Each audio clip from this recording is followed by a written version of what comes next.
La historia del Necaxa, como la de casi todos los grandes equipos de fútbol, comienza con el sueño de un hombre. Corría el año de 1923 cuando el ingeniero William Fraser, gerente de la compañía de Luz y Fuerza, decidió impulsar la formación de un equipo de fútbol que representara a la empresa. Amante del fútbol, Fraser protegió a sus futbolistas en más de una manera. No solo apoyó a la nueva escuadra, sino que aseguró el empleo de cada uno de los jugadores. El equipo Necaxa perteneció a la compañía de Luz. Entonces, la compañía de Luz era la compañía inglesa, Mexican Light Company. Y nos dieron empleo todos los 11 hermanos y demás, y de otras fuerzas también, del Necaxa, todos fuimos empleados de la compañía de Luz. Yo, desde luego, necesitaba tener un empleo, pues para sostenerme, para no causarle yo un presupuesto más a mi padre. Me quedé como empleado, y como todos nos quedamos como empleados, pero para jugar fútbol, ni un solo centavo. El esfuerzo de Fraser rinde frutos el 21 de agosto de 1923. De la unión de los dos equipos de la compañía, el Luz y Fuerza y el Tranvías, nace el Necaxa. Bautizado así en honor a la gran presa poblana, encargada de producir buena parte de la electricidad para la región.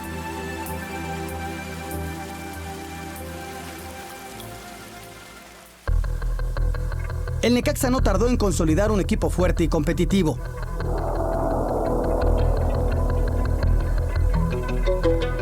Gracias a la presencia de jugadores de gran calidad como la Sardina López o el guardameta de origen austriaco Ernesto Pauler, el Necaxa poco a poco se convierte en un equipo de respeto.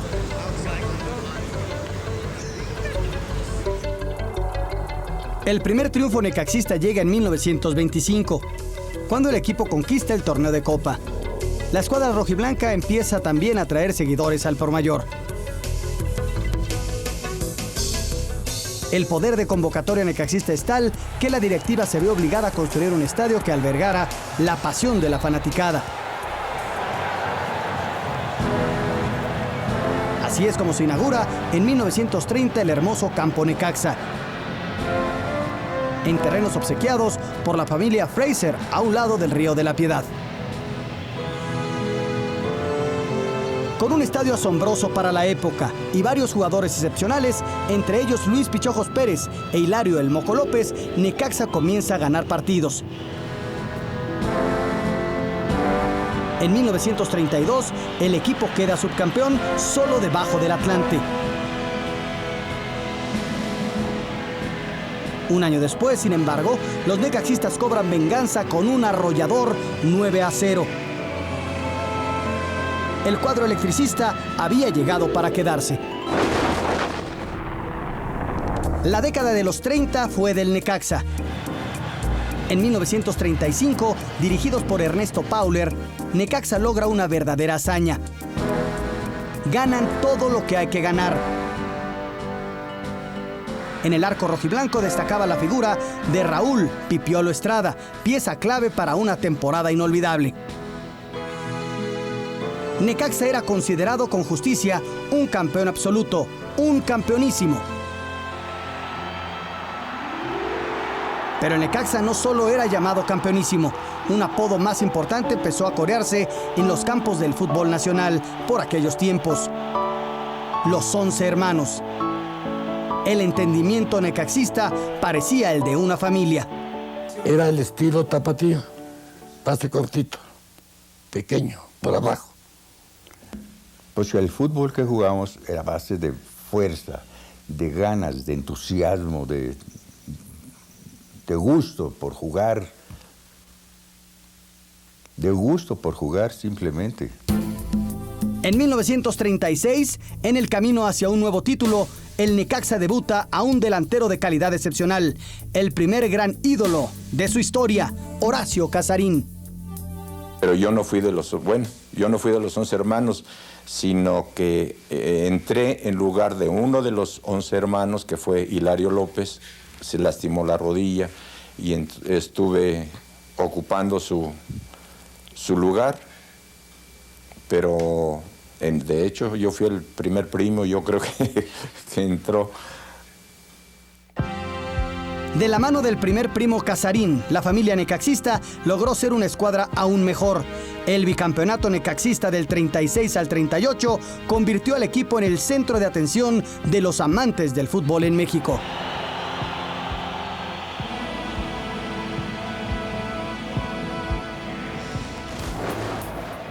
La fiebre necaxista siguió creciendo en los años siguientes. A pesar de la salida de varios de los jugadores importantes para el equipo, el Necaxa siguió dando de qué hablar. El momento culminante del romance entre los rojiblancos y su afición llegó el 27 de marzo de 1939, en un partido definitivo contra el Asturias. La lucha entre necaxistas y asturianos fue feroz. Los blancos salen llenos de entusiasmo a conquistar el ansiado galardón para su club. Nadie sufrió tanto como Horacio Casarín, quien fue surtido a patadas por los asturianos y terminó lesionado de gravedad en la rodilla derecha. Necaxa comenzó ganando, pero fue rápidamente alcanzado por su poderoso rival. La continua e impune agresión sobre su ídolo y el empate final que dio el título al Asturias resultaron demasiado para la afición necaxista. La fanaticada enloqueció y prendió fuego al estadio rival.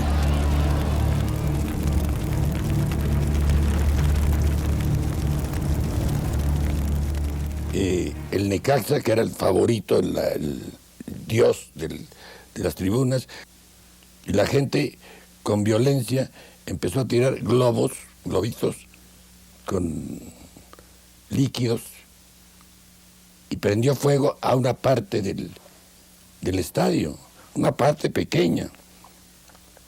Yo me enteré de que se estaba quemando el campo, pues estaba bañándome porque no caía agua. Aquel fue el cenit de los primeros años de la historia necaxista. La calidad rojiblanca nunca volvería a ser igual. Los años 40 fueron amargos para Necaxa.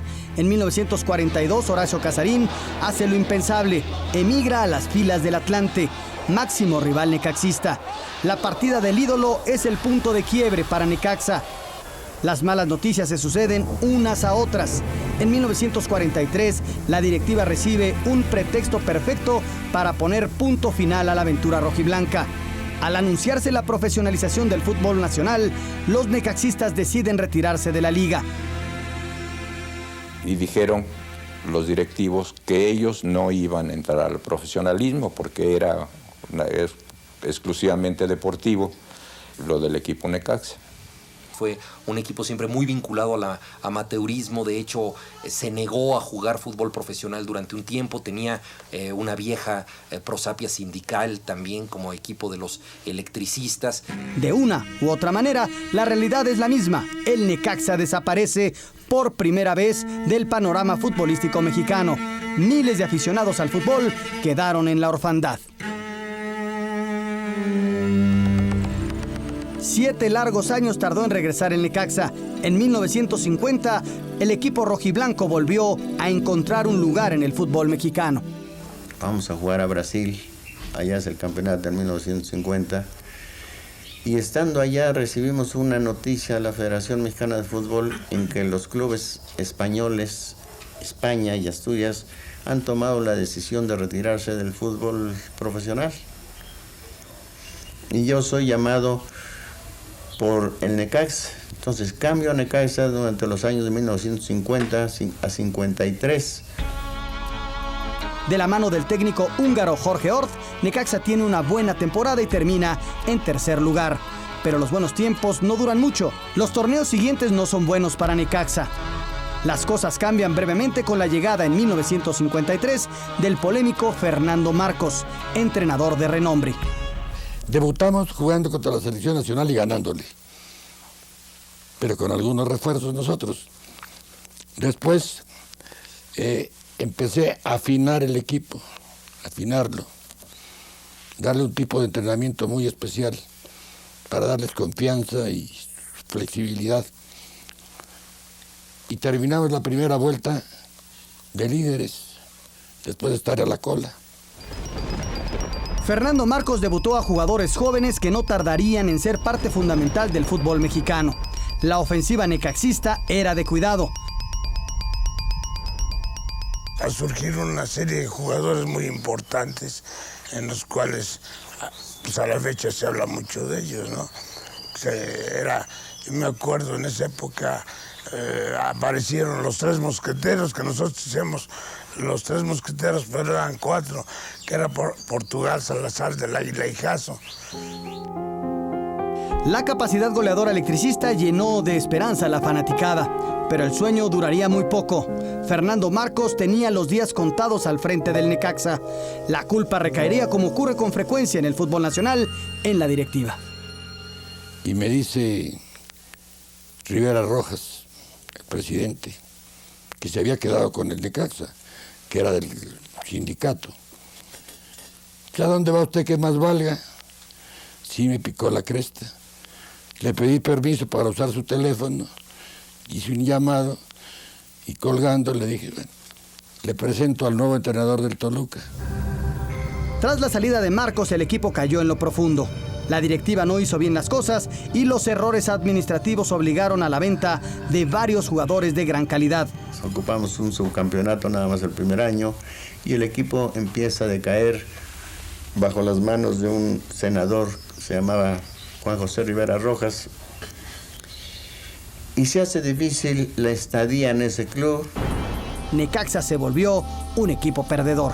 En 1959 el sindicato de electricistas decide deshacerse del equipo y lo vende, por primera vez en su historia, a un particular, Miguel Ramírez Vázquez. Pero la llegada de la nueva directiva logró pocas cosas.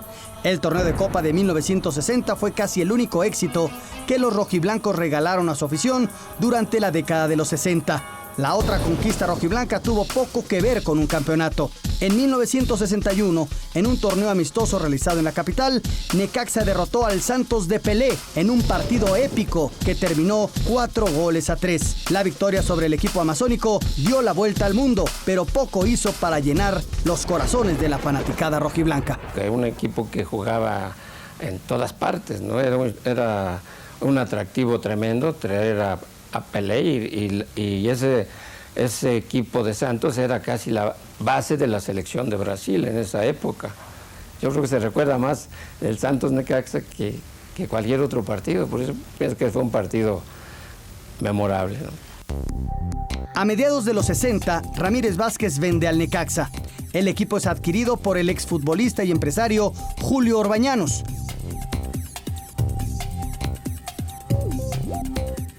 Bajo el mando del técnico mexicano Miguel Marín, Necaxa vuelve a conseguir un triunfo que sabe a poco, el torneo de Copa del 66.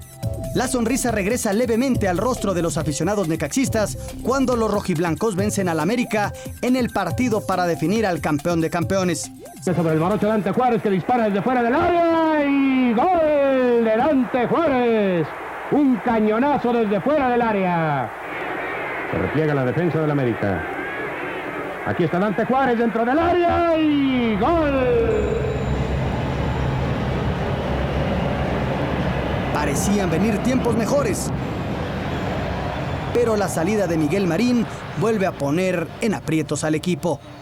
Yo creo que irle al Necaxa ha significado un poco irle al riesgo. Siempre ha sido un equipo muy gitano, es un equipo que se caracterizó durante muchos años por perder con los coleros y ganarle al más pintado. Derrotó, por ejemplo, al Santos con todo y Pelé. Era también un equipo que daba volteretas en los últimos 10 minutos cuando el partido parecía totalmente perdido. Este equipo un poco loco, gitano, yo creo que podía cautivar a los que éramos amantes de la taquicardia. A principios de los años 70, Carlos Albert desata una tormenta con su célebre demanda por despido injustificado. Yo no tenía por qué aceptar que me querían rebajar el sueldo, cosa que no se podía, que me tuvieran retenido con medio sueldo, mucho menos. Entonces yo consideré que no era justo y me fui entonces a demandar al equipo Necaxa. El problema con Albert fue solo la punta del iceberg para la directiva necaxista. Ahogado por las deudas, la falta de sueldos y la falta de buen fútbol, Julio Orbañanos opta por vender al equipo a un grupo de industriales de origen español. La sorpresa es grande y amarga cuando se anuncia la desaparición del Necaxa y la llegada de un incomprensible equipo, querido por nadie e ignorado por todos, el Atlético Español. La afición necaxista sufrió un nuevo y casi definitivo revés. Tiene el sello del América. Avanzando ahora el Necaxa y íbamos a decir y volvemos a presentar nuestra disculpa. Ha sido simplemente el hábito, imagínense ustedes, nada más que de 40 años de decir esa palabra, que no se quita en 40 segundos. El Necaxa regresó más de 10 años después, pero 11 años es mucho tiempo. Para 1982, la afición necaxista ya había resentido gravemente la ausencia de su equipo. Muchos fanáticos rojiblancos habían optado durante los 70 por buscar nuevas pasiones futboleras. Para algunos, el regreso del Necaxa fue como la vuelta de un amor al que creían perdido. Unos volvieron a apoyar sus colores originales, otros decidieron no mirar atrás.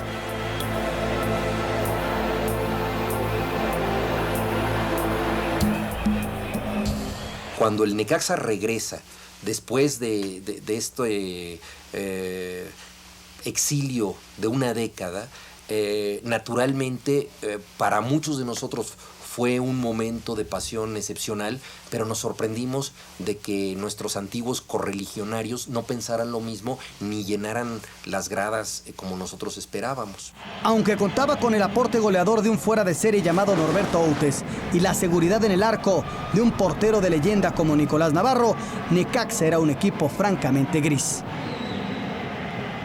Pues siempre éramos un equipo de los últimos lugares, ¿no? Inclusive peleamos dos descensos, ¿no? Uno contra Zacatepec y otro contra UDG en Guadalajara, ¿no? Pero no hay mal que dure 100 años. Las épocas de angustia para el nuevo Necaxa terminaron en 1987 con la llegada al equipo del talentoso técnico paraguayo Cayetano Re. No, o sea que el equipo este año parece que no fue bien, pues naturalmente tratar de ver esos partidos que jugaron, hay esa posibilidad a través de video y tal, y entonces trabajar para que el equipo ande bien. Este entrenador generalmente se valora o se mide según ande su equipo. A pesar del repunte deportivo, el Necaxa aún no lograba conquistar a la afición.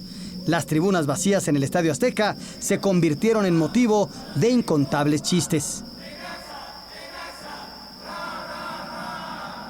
Y recuerdo perfectamente un partido contra Tigres, en el cual estaba mi papá, mi mamá, mi hermano, creo que la mamá de Efraín Herrera, y por ahí uno que otro despistado. No había 15 gentes en el estadio, no había 15 gentes en el estadio, e increíblemente el árbitro suspende el partido al medio tiempo porque no llegó la vigilancia. Nosotros le preguntamos, ¿cuál vigilancia? ¿De qué? Me acuerdo mucho que había mucha gente que siempre choteaba de que ¿a qué hora va a ser el juego? No, pues a la hora que usted quiera, ¿a qué hora quiere venir? Y que el Necaxa era el único equipo que saludaba a los aficionados de mano. Pero la indiferencia y las burlas se terminarían al poco tiempo. Cayetano Re partió a España, pero su relevo lo hizo aún mejor. Aníbal Ruiz, el técnico uruguayo, llevó a los rojiblancos al 5º lugar general. Necaxa comenzaba a darse a respetar.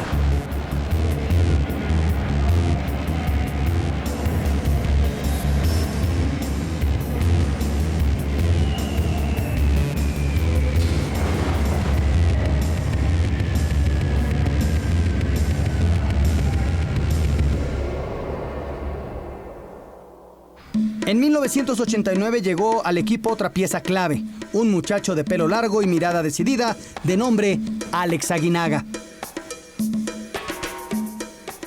Chito Hernández y el señor Jorge Vargas, presidente del Necaxa en esa época, los que fueron a comprar mi carta, ya estaba prácticamente negociado, todavía no se había firmado ningún contrato, pero yo había dado mi palabra y bueno, realmente eso fue lo que me motivó a estar acá.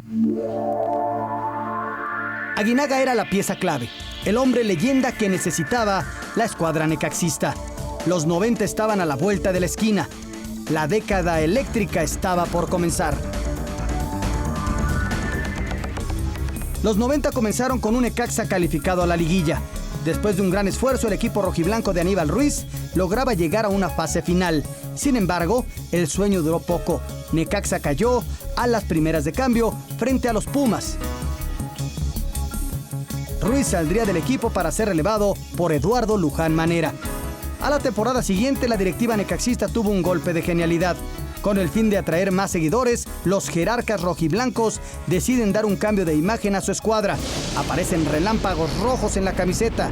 La electricidad cobra vida. Nacen los Rayos del Necaxa. La nueva imagen sentó bien al equipo. Los Rayos comenzaron a ser explosivos. Ivo Basay le dio fuerza a la ofensiva y un joven, Nacho Ambriz, solidez a la media cancha. Necaxa empezaba a tomar forma. El fin de la transformación virtuosa de los Rayos comenzó con la llegada al banquillo del modesto y efectivo técnico argentino Roberto Saporiti. Saporiti volvió a retomar otra vez, a conjuntar el equipo y a poner mucho orden, ¿no? Sobre todo. El Necaxa de Saporiti era una máquina de hacer goles. Gracias a su productividad, el equipo logró llegar a 19 partidos sin conocer la derrota.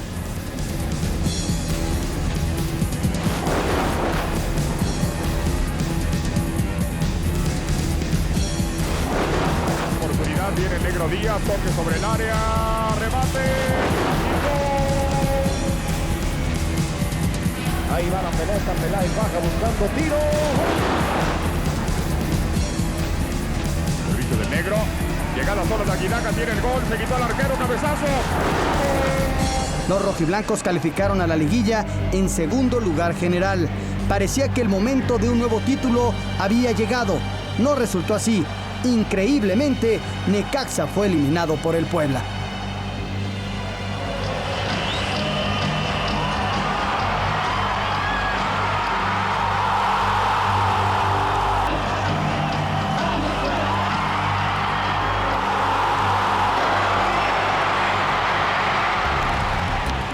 En 1992, Enrique Borja, gloria del fútbol nacional, asume la presidencia necaxista y da un voto de confianza a Saporiti.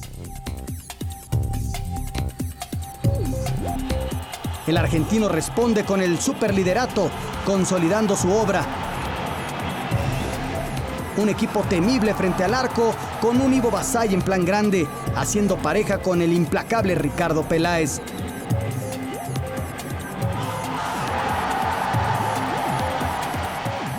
Pero Necaxa tenía, como todos los gigantes, su talón de Aquiles, la zona defensiva. La fragilidad necaxista vuelve a costar cara cuando en la liguilla del 93 el equipo es eliminado por el futuro campeón, los Potros de Hierro de Ricardo Lavolpe. Gutiérrez, adelante congelando el balón, tocándolo. Sale Daniel el travieso, qué buen balón. Gutiérrez está solo Andrade y Salvador. El rechace, Cantú. Como han dicho grandes filósofos a lo largo de la historia, nada como el triunfo, nada como la victoria. El global es 5-2 el Potro sobre los necaxistas. Nadie lo podía creer cuando al año siguiente el Necaxa de Saporiti vuelve a quedar fuera de la liguilla, esta vez a manos del América. ¡Sague!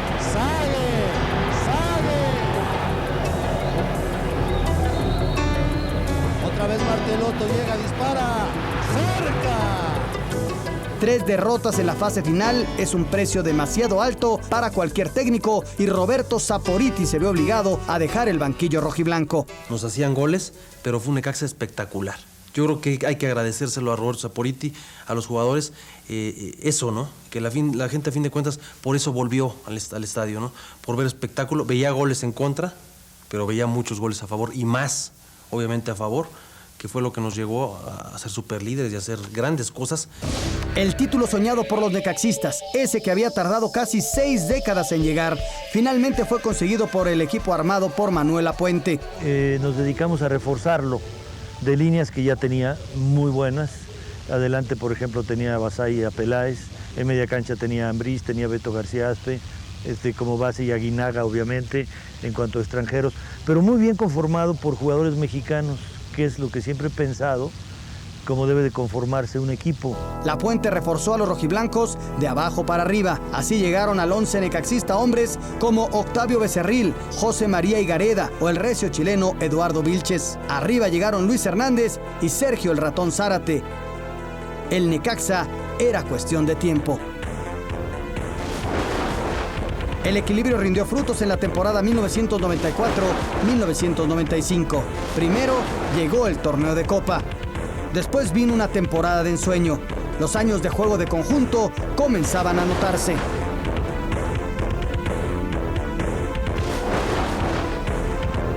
La liguilla fue necaxista de principio a fin. Primero cayeron los Tecos, campeones defensores. Después fue el Guadalajara, equipo complicado que solo cayó gracias al gol de visita que Alberto García Aspe, símbolo rayo, anotó en el Estadio Jalisco. Cañonazo, ¿quién la remata? Es Aspe, la pelota, a la red, gol del Necaxa,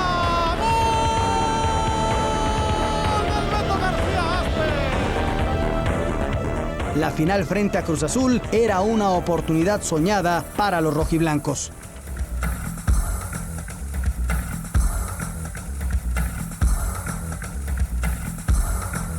En el partido de ida, los dos cuadros pelearon palmo a palmo.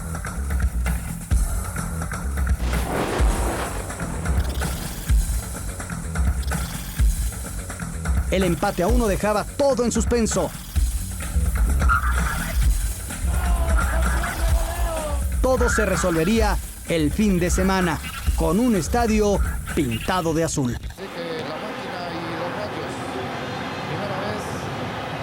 El fútbol desplegado por el Necaxa aquella tarde está ya en la memoria de la afición mexicana.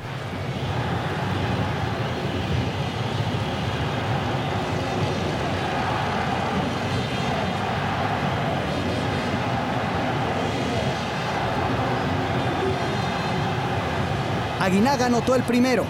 Luego Navarro hizo algo extraordinario.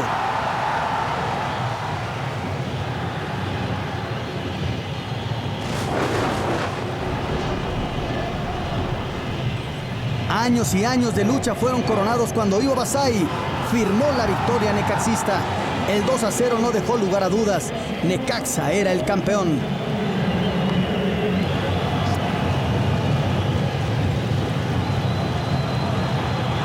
La escuadra rojiblanca completó su año milagroso con el título de campeón de campeones de la CONCACAF. Los 3 campeonatos convertían a los Rayos en el campeonísimo, como lo habían sido tantos años atrás los legendarios 11 hermanos.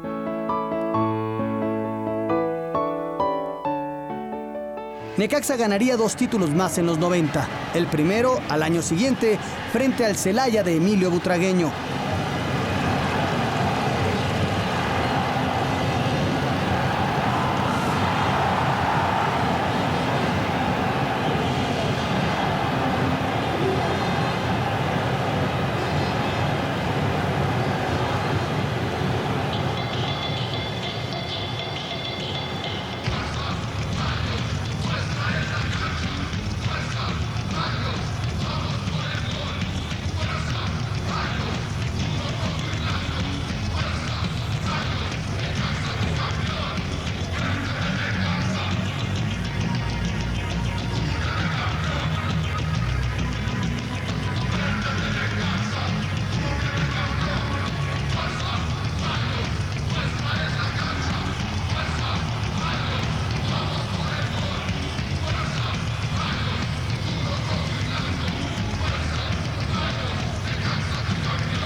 El segundo en 1998, ya de la mano del talentoso Raúl Arias, frente a las Chivas del Guadalajara.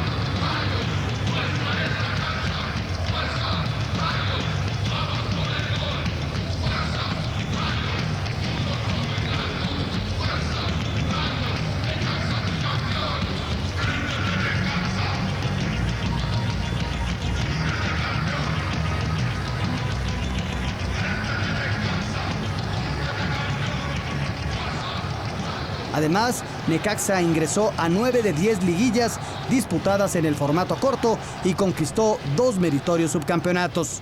El equipo electricista culminó la década más gloriosa de su historia cuando logró lo impensable.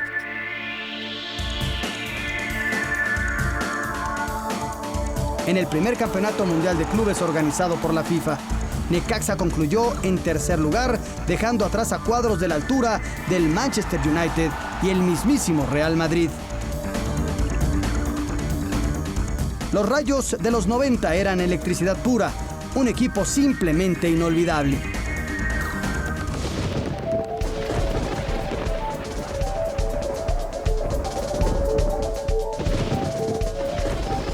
Los triunfadores están obligados a buscar nuevos y mejores horizontes. Así ha ocurrido también con el Necaxa.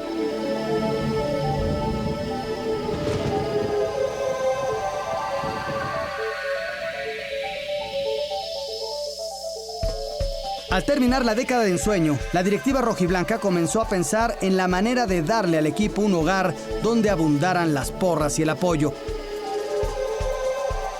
El Estadio Azteca, aunque poblado por una pequeña y siempre emotiva porra rojiblanca, parecía con demasiada frecuencia un estadio propicio para los visitantes.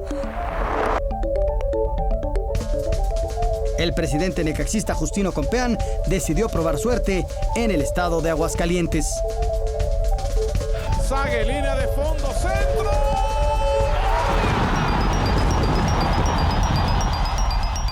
Allá está la combinación. La respuesta no pudo ser mejor. A principios de la década, Necaxa jugó algunos partidos en el viejo Estadio Municipal Hidrocálido. Los aficionados locales hicieron sentir en casa a los Rayos. El proyecto de la mudanza comenzó a tomar forma. En octubre del 2001, Compeán sacudió al mundo futbolístico nacional al anunciar el cambio de sede. Apoyado por el gobierno municipal de Aguascalientes y una serie de entusiastas empresarios hidrocálidos, el Necaxa construiría un nuevo estadio. Una nueva casa para los sueños rojiblancos. Un hogar como lo fuera en los años 30, el venerable Parque Necaxa, el hermoso y funcional Estadio Victoria. El esfuerzo de la directiva necaxista ha sido doble. Por un lado, le dará al equipo una sede de peso.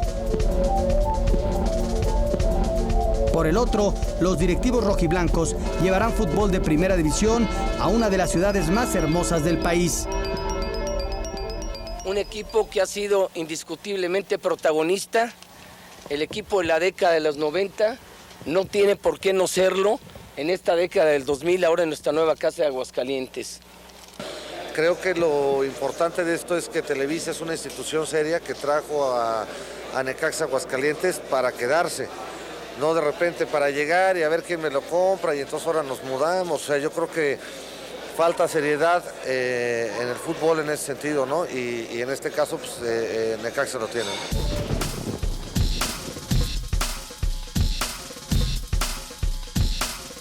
Las instalaciones de la Casa Club y el estadio estarán a la altura de los mejores del mundo.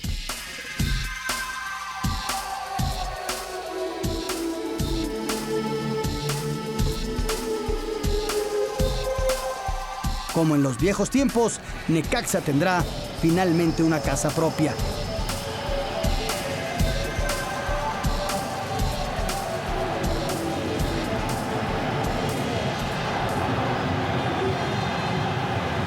Viene el tiro de Braulio, pegó en la barrera.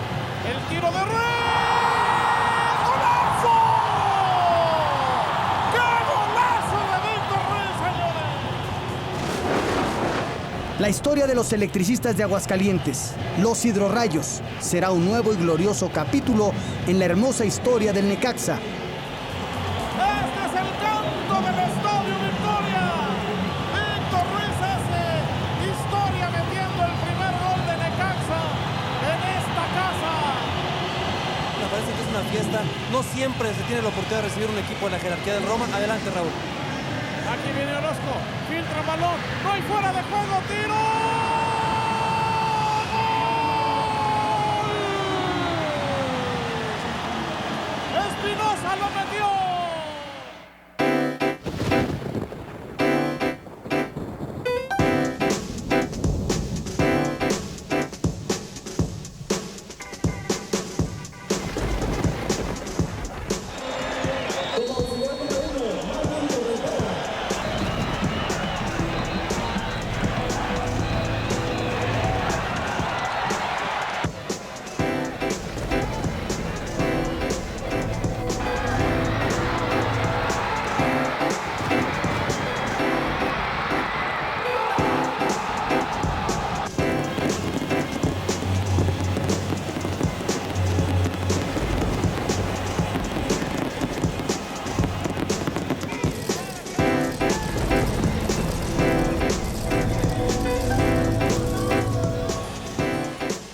Un equipo que es sin duda una hazaña fútbol.